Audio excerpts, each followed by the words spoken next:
Julian Thorne had everything: power, wealth, influence. But none of it mattered. Not really. At 40, he had built an empire, yet every conversation, every relationship, felt like a business deal. The moment people learned his name, their eyes changed. They saw billions, not him. He wanted something real, someone who would love him for who he was, not the weight of his bank account. So, he walked away. He became Jules, a struggling artist in a cramped Brooklyn apartment. The suits were replaced with thrift store sweaters, the private jets with subway rides. Instead of board meetings, he worked part-time at a quirky coffee shop, where no one cared who he had been. It was reckless, absurd, and completely necessary. That's when he met Clara. She was nothing like the women he used to date. A writer with ink-stained fingers and a mind sharper than any boardroom strategist, Clara saw through facades. She challenged him, teased him, listened to him. She wore paint-splattered overalls, argued about books with a passion that made him forget to breathe, and never once asked what he did for a living. For the first time in years, Julian felt seen. They spent hours talking. Long walks over the Brooklyn Bridge. Late nights in her tiny apartment, her feet tucked under her as she read her latest chapter aloud.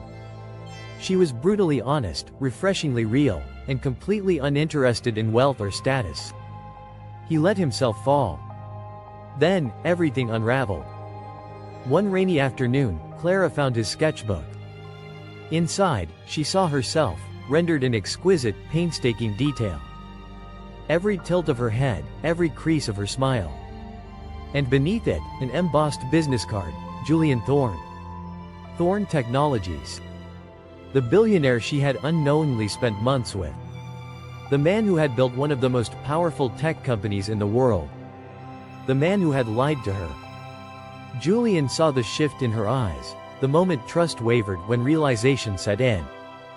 He braced himself for the anger, for the betrayal. But Clara didn't leave. She looked at him, not as a billionaire, not as Jules, but as the man who had shared his dreams, his laughter, his fears. And she understood. He hadn't been playing a game. He had been running. Searching. Hoping that, somewhere in the mess of it all, he could find something real.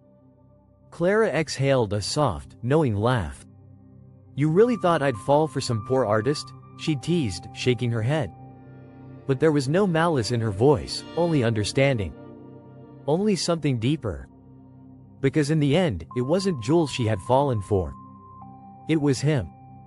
And maybe, just maybe, that was all he had ever wanted.